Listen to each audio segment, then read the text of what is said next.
जब फागुन रंग झमकते हों तब देख बहारें होली की बहुत बहुत बधाइयाँ मेरे प्यारे भारतवासियों को। और Nepal, Suriname, Tobago, South Africa, Mauritius, Fiji, Malaysia, UK, USA, Netherlands, Canada, Australia और न्यूजीलैंड वालों को भी।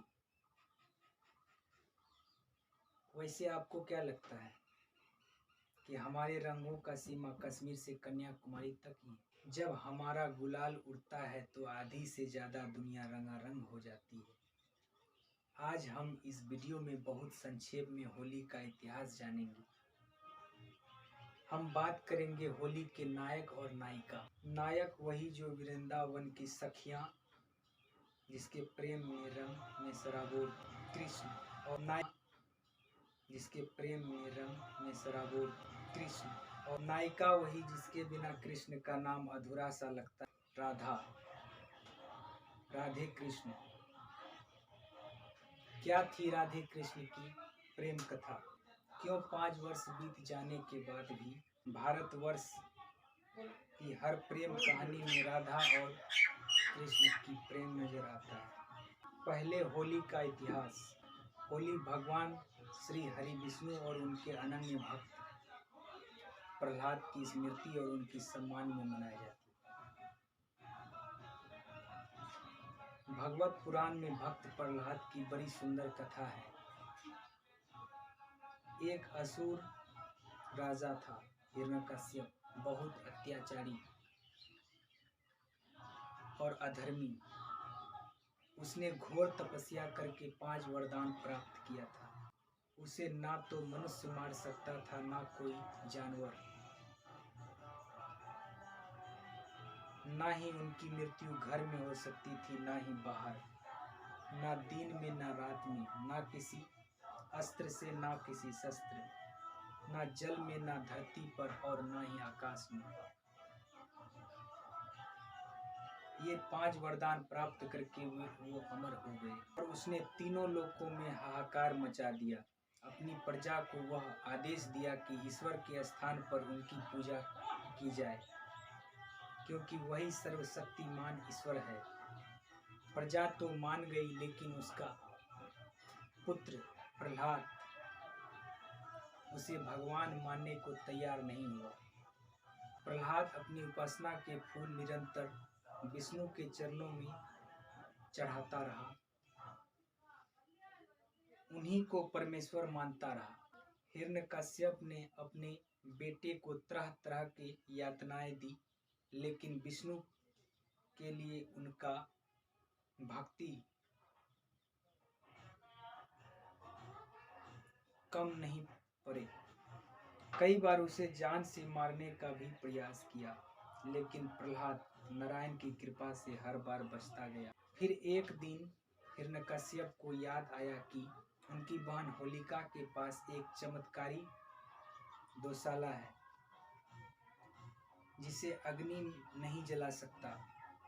उसने होलिका के साथ मिलकर प्रहलाद को मारने का एक षड्यंत्र रचा। निश्चय यह हुआ कि होलिका वह दोशाला ओढ़कर वह प्रहलाद को गोद में लेकर अग्नि में प्रवेश करेंगे। दोशाला होलिका को बचा लेगा और प्रहलाद अग्नि में जलकर भस्म हो जाएगा। प्रहलाद ने सर झुकाकर पिता का आदेश स्वीकार किया और चुपचाप अपनी बुआ के साथ अग्नि में प्रवेश किया।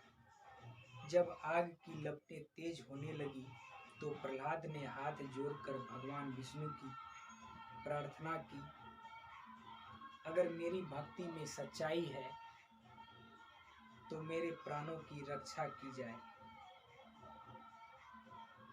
भक्त की पुकार भगवान भला कैसे टाल सकता था। तो हुआ ये, अचानक वो दोशाला होलिका के बदन से सरक कर प्रहलाद का पूरा बदन दोशाले में ढक गया। प्रहलाद के प्राण बच गए और होलिका अपने ही षड्यंत्र के रचे जाल में फंसकर धू धू कर जल गए। तभी भगवान विष्णु नरसिंह रूप में प्रकट हुए।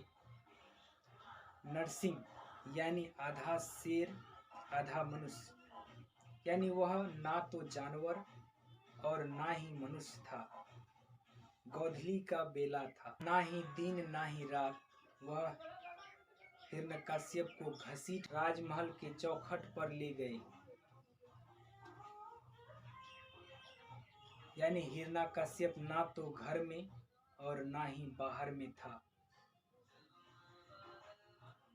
उसने हिरण्यकश्यप को जांघों पर लेटाए, ना ही जल में ना ही धरती पर और ना ही आकाश में, और अपने नाखून से चीरकर, नाखून जो ना अस्त्र है और ना ही शस्त्र, भगवान विष्णु ने हिरण्यकश्यप का अंत कर दिया।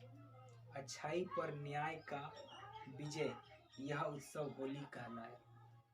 और होलिका का जलना, होलिका दहन। लेकिन होली से राधा और कृष्ण का क्या संबंध है? यशोमती मैया से बोले नंदलाला, राधा क्यों गोरी मैं क्यों काला। कृष्ण को अपने सांवले रंग से बड़ी शिकायत थी। उस पर जब वह गौर वर्ण वाली राधा को देखते तो शिकायत दुगनी हो जाती। एक दिन वह माँ यशोदा से पूछ बैठी, ये क्या बात हुई मैया, मैं काला क्यों हूँ और राधा गोरी क्यों? प्रकृति ने मेरे साथ ऐसा भेदभाव क्यों किया? माँ यशोदा उन्हें टालने की गरज से बोली, तू जा राधे के मुख पर रंग मल दे, वो भी सांवली हो जाएगी। और सांवली ही क्यों, जिस रंग में राधा को रंग दे। कृष्ण को माँ की बात पसंद आ गई। वह दोनों हाथों में रंग लेके चल पड़ी राधा को खोजने। तभी से राधा और कृष्ण की होली ब्रिज में बड़ी धूमधाम से मनाई जाती है। कृष्ण को राधा अपने रंग में रंगना चाहती थी, क्योंकि उसने जन्म जन्मांतर से राधा के रंग में रंगे हुए थे। उन दोनों का प्यार बेशर्त था, साथ रहना भी कोई शर्त नहीं था। एक दूसरे का हमेशा के लिए हो जाना भी कोई शर्त नहीं था। कहते हैं, जब अपने मामा कंस से लड़ने के लिए कृष्ण वृंदावन छोड़ के हमेशा के लिए जा रहे थे, तब बड़ी आस लगाकर राधा उसने कहा, मुझसे विवाह कर लो कान्हा, फिर मुझे भी अपने साथ ले चलो। कृष्ण ने ये सुनते ही अपना मुंह फेर लिया, राधा की तरफ पीठ पीछे करके खड़े हो गए। राधा का दिल टूट गया, वह रोने लगी। बोली, मैंने प्रेम में विवाह की बात करके कोई अपराध कर दिया कान्हा? तुमने तो मुझसे नजर ही फेर ली, मेरी तरफ देखो। और कृष्ण राधा की तरफ मुड़ते राधा क्या देखती है? वो कृष्ण है ही नहीं, वह राधा बन चुकी। कृष्ण बोले, विवाह तो दो आत्माओं का मिलन है।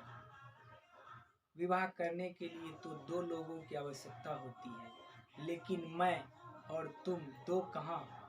किससे विवाह करूं? अपने आप से? राधा को अपना उत्तर मिल चुका था। जहाँ कृष्ण राधा तहाँ, जहाँ राधा तहाँ कृष्ण। न्यारे निमिष ना होत कहूँ, समझू करहूँ यह प्रश्न। सच्चे प्रेम से परिपूर्ण, अटूट स्नेह से भरपूर होली की शुभकामनाएं।